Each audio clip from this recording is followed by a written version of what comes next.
Hey guys, Holly Boom here, and I make the big things go boom. Today I got another sort of analysis game. It's Capture the Flag on Express, and today I decided again after getting this gameplay that I should do another sort of analysis of the gameplay.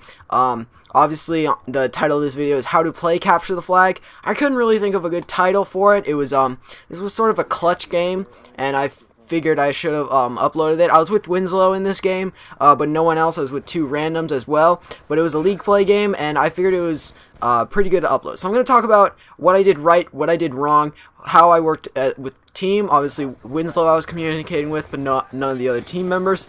Again, I do bad. I think I go like 10 and 19, but it wasn't about this game wasn't about my personal like results. It was more of the team results, and we won this game. It was pretty clutch, and it was very close. It was only a 1-point game, but I figured I should talk about what I did right, what I did wrong, and so forth. So obviously here was kind of a fail for me, and it wasn't like really good at all, because I could have stopped the guy from capturing the flag, but I didn't, and he managed to get the capture. I managed to get one kill, and then the other guy died, and I tried to cap the flag, try to pick up the flag and pull it, but I managed to get killed in it. And again, right here, I should have that was like really unclutch for me again. I should have killed the guy sooner before he managed to cap the flag.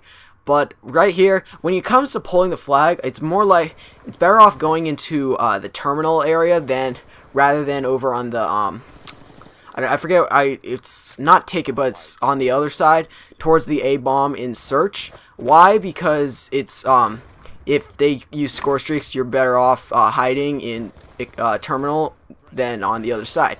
Now here was a good strategy because I saw the guy and I waited for my team. I was not using an AR, and I was not going to win that gunfight, so I waited for like a teammate with an assault rifle to come in and try and pick up the kill. Now right here I was sort of oblivious. I had no idea like what was going on and whatnot, trying to just spawn, get a couple slay kills, and it ended up costing me, and now they're pulling the flag again. So luckily I managed to recover and kill the flag carrier at tracks. And one thing that I don't like to do a lot is dolphin dive after the flag like that. Why? Because usually it ends in a fail. I try sprinting, but right as I want to dolphin dive, I stop, and all of a sudden I go prone, and that kills time off of it. And if that were to happen there, they might have killed me, it might have pulled the flag. So this is a lot of luck right now, and a lot of this stuff I wasn't really doing. So like I said, my team is I'm sort of playing defense right now. Obviously I lost gunfight again, but you really need to communicate with your team saying, hey, I lost it, they're pulling the flag, going that way. And this is this is a great example of what I wanted to talk about in Capture the Flag. This happens quite a lot. It's when the opposing team has your flag, but at the same time you guys have theirs. And what I mean by that is basically like Winslow had their flag and they had ours. So what you gotta really do here is, it's a huge risk, because if your flag carrier gets killed, they can return the flag and boom, you got a point. But at the same time, if you kill them, they drop the flag, you could return it, but at the same time they might have another one protecting it, and it ends up costing you. So what you really need to do here is you should have one person go and protect the flag carrier, because there is an icon that goes over the flag carrier to say kill, and they're gonna know where he is. So you gotta provide extra protection just in case if he dies, you can pick up the flag and stay there, or if you die, they can pick up that kill, and it makes it harder for them to cap the flag. But on Express, I highly suggest staying back. As you can see, Winslow is way back on the map. It gives him a wide range to kill enemies, especially since he is using an AR, which makes it a lot better for him. And obviously, I'm providing the protection.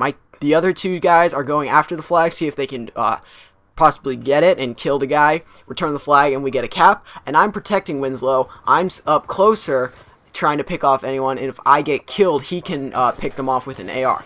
Now here was kind of stupid. I saw an enemy for a small glimpse and I shot at him, but then I turned the corner again and he knew where I was. He out jump shot me there. And actually recently, not in this game too much, I keep telling myself, jump shot in a gunfight. I'm in a gunfight. I was like, oh wait, jump shot, and jump it. So jump shotting is really helpful, especially in league play and competitive play, because it Personally, I think jump shotting and drop shotting, especially when you jump around a corner and you end up drop shotting, it really helps you in the end, and it helps you win gunfights. But I'm not going to really talk about winning gunfights in this gameplay. I'm more talking about how to win capture the flag. So obviously that holding their flag and they're holding ours really helped, and that method that I just mentioned helped because we managed to go into the round as a draw, and now we can see if we can pull one more flag. So a good starting route that you can do is really, there really isn't a good starting route that you can do. Really what you need to do is go sort of like whatever side you go on, think of what side are they going to go. You really just got to counter it. Obviously they went over on terminal side, except this guy who went mid-train, and luckily I was able to pick up one kill and continue. But one thing I will suggest is see how far you can go to the opponent flag without actually killing anyone, because if you kill someone, normally people don't use silencers in competitive play. However, never mind, no one usually uses silencers, so when you shoot someone, you really will be more vulnerable. They know where you are now, and now they know, hey, someone's up close, they might cap our flag, we gotta play a little extra defense. So you kind of give up your position killing someone. So that's why I say try your best not to kill anyone while going towards the flag. Obviously it's the opening route, you really are experimenting, seeing where they're going, observing their routes and whatnot, and that's a great method to go. So especially when you pull the flag, you always know, and people who do a lot of competitive play know that whatever side you pull the flag on, say in this example you come this way where I am now, or you go over on terminal, the opposing team's always going to spawn on the opposite side of you. And it's always best when you are pulling a flag that the flag carrier, go the route they go, have one person be with them and two are at the mid area. For this map, an example is the tracks, picking off any new spawns that are going to try to take out the flag carrier. If you can do that, then that will really help you a lot. Obviously, also with streaks and whatnot, streaks and Express you can easily avoid, especially where I am now. You can easily avoid a Hellstorm or a Lightning Strike from it, and especially when carrying the flag. That's why I suggest going towards the terminal area, because you are less likely to get killed from score streaks than if you were to go over onto the so-called ticket side. I know it's not called ticket side. So they pulled the flag, and they're actually, this was actually a little weird, they're pulling it on the they're pulling it over on ticket side, which means that we are going to have to cut them off around bridge and down low. So my teammate was killed, and the guy was actually going slower than I thought he would. I thought he would be booking it, but this was a gunfight I needed to win, and drop shotting was not the way to possibly win that gunfight. When you have the higher ground and over them, even if it's a block of stairs, if you're above them and they are below you, jump shot. Because if I learned this in Modern Warfare 3, there was a lot of times I would drop shot when I had the higher ground or even the lower ground, and I couldn't see the person. I had prone block anymore, and there I could barely see the person. They were even standing too with adjustable stock, and they were able to do it. So like I said, this was sort of a bad area to go, and I was too far away from person to help, but that was a big clutch right there. The guy could have easily grabbed the flag with one more half a step, but luckily I managed to kill him. We managed to cap the flag, and now we're taking the lead with 1:30 to go. So on a close game, when you're ahead by one, what do you do now? Well, one thing I would suggest is you wouldn't spend all your time doing in energy is defense. Why? Because there are not enough defensive spots in the back to manage to actually play defense. You can't have 4 people in the back, because they, especially score streaks, they can see all 4 of you and you're done.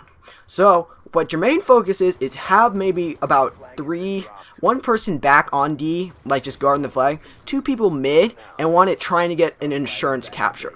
Why? Because if you have a defender, they can play defense like normal. The middies can help the defender, or if needed, but I suggest the middies don't go and help out the attacker.